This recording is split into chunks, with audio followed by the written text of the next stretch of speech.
बहू से माफी। देर रात तक काम चलता रहा, इसलिए सुबह सुबह ही सो पाई थी।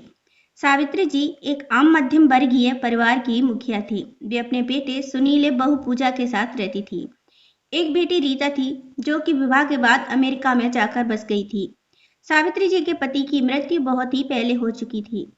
सुनील पूजा की शादी को 6 साल हो गए थे, परंतु अब तक उनकी कोई संतान नहीं थी। सावित्री की बहू पूजा भी जॉब करती थी, जो कि सावित्री जी को बिल्कुल भी अच्छा नहीं लगता था। वे जल्द से जल्द दादी बनना चाहती थी, लेकिन पूजा और सुनील ये अच्छी तरह से जानते थे कि अभी पूजा का जॉब करना कितना जरूरी था। सावित्री जी अपने बेटे सुनील से इस बारे में बात करती तो सुनील किसी न किसी बहाने से बात को टाल देता था। इसलिए वे पूजा को ही दुखी करने के बहाने ढूंढती रहती थी, ताकि वह अपनी जॉब छोड़ दे। और कोरोना काल में तो मानो उनके मन की मुराद ही पूरी हो गई थी। हालांकि वे दिल की बुरी नहीं थी, परंतु पोती की चाह में वे ना चाहते हुए भी कुछ ऐसा कर जाती थी।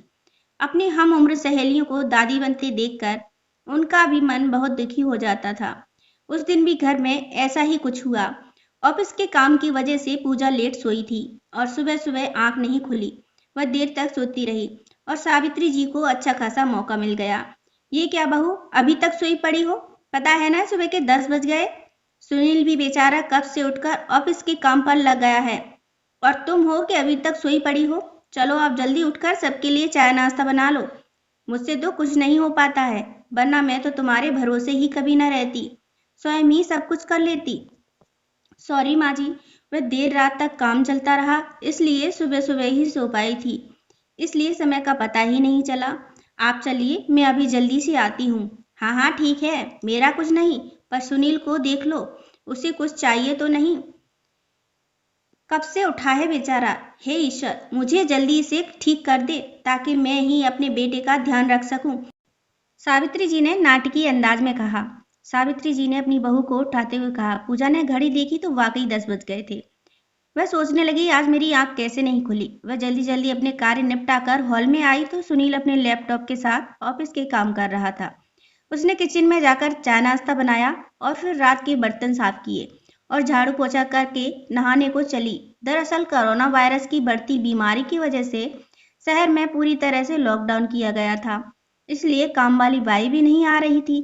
पूजा स्वयं एक इंटरनेशनल कंपनी में काम करती थी। उसका ऑफिस टाइम निश्चित नहीं होता था, ज्यादातर उसे रात में ही देर तक काम करना होता था।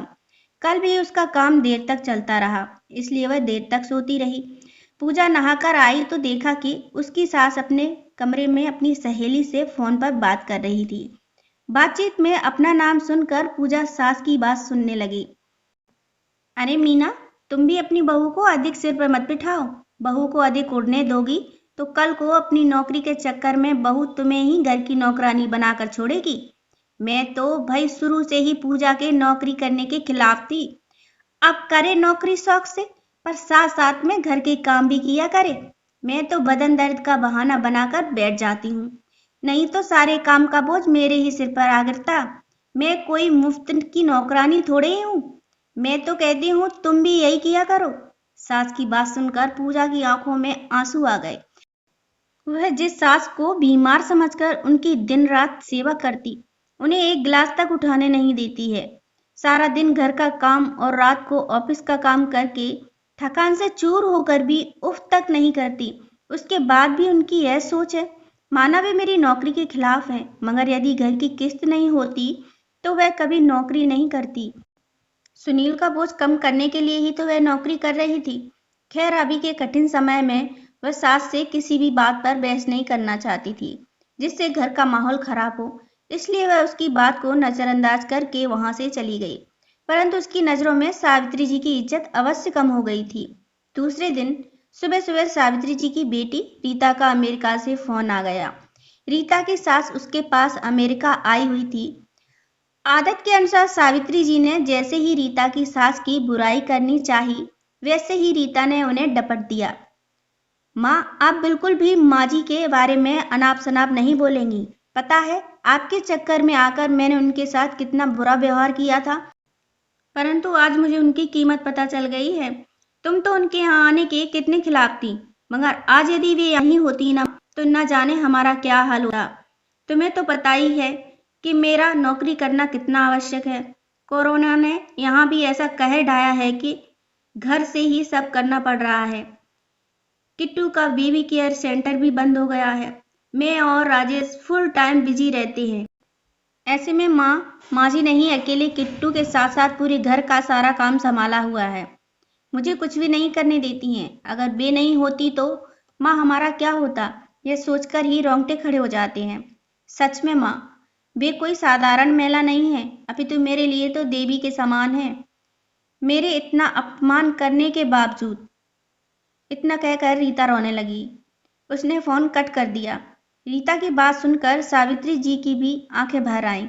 उन्हें अपनी भूल का एहसास हो गया था। पूजा तो वाकई उनका कितना ख्याल रखती है। उनकी कड़वी से कड़वी बात का भी बुरा नहीं मानती है, उल्टे जवाब भी नहीं देती है। वाकई अभी का समय तो एक दूसरे का हौसला बढ़ाने का है, सारे गिले शिकवे भुलाकर एक दूसरे की सहायता करने का है। तो फिर वे स्वार्थ में कैसे अंधी हो गई थीं? इतना कैसे नीचे गिर गई थीं कि ऐसे कठिन समय में अपने ही परिवार की मदद नहीं कर सकती? उन्होंने उसी समय पूजा को बुलाकर उसके सिर पर प्यार से हाथ फेरते हुए कहा, पूजा, यह मेरा भी परिवार है। मुझे भी इस परिवार की जरूरतों को समझना चाहिए था। आज से घर के सभी कामों की आधी जिम्मेदारी मेरी रहेगी। मैंने आज तक तुम्हें जो भी भला बुरा कहा और किया उसके लिए सॉरी। चलो अब तुम जाकर आराम करो, खाना मैं बना लूंगी। इधर सास का बदला हुआ रूप देखकर पूजा की भी आंखों में खुशी के आंसू आ गए। ये अपनी सास के प्रति उसके मन में फिर से पहले वाला सम्मान वापस आ गया था। शायद हमारे जीवन में कठिन समय आता ही इसलिए है कि हमें एक दूसरे की अहमियत का पता चले। अपनी गलतियों का एहसास होने एवं आगे बढ़कर क्षमा मांगने से वाकई इंसान छोटा नहीं अपितु बहुत ही बड़ा हो जाता है। सावित्री जी की तरह हर इंसान को अपनी भूल का एहसास होना बहुत ही जरूरी है। पछतावा करने से और अपनी गलतियों की माफी मांगने से हमारे सारे बुरे कर्म समाप्त हो जाते हैं और हम दूसरों के अलावा अपनी भी नजरों में ऊपर उठ जाते हैं। कहानी अच्छी लगी हो तो लाइक शेयर करें। कहानी पूरी सुनने के लिए धन्यवाद। राधे राधे। दोस्तों, यूं ही अपना प्यार बनाए रखना। समय के साथ साथ मैं आपके सारे सवालों के जवाब दूंगी। राधे राधे।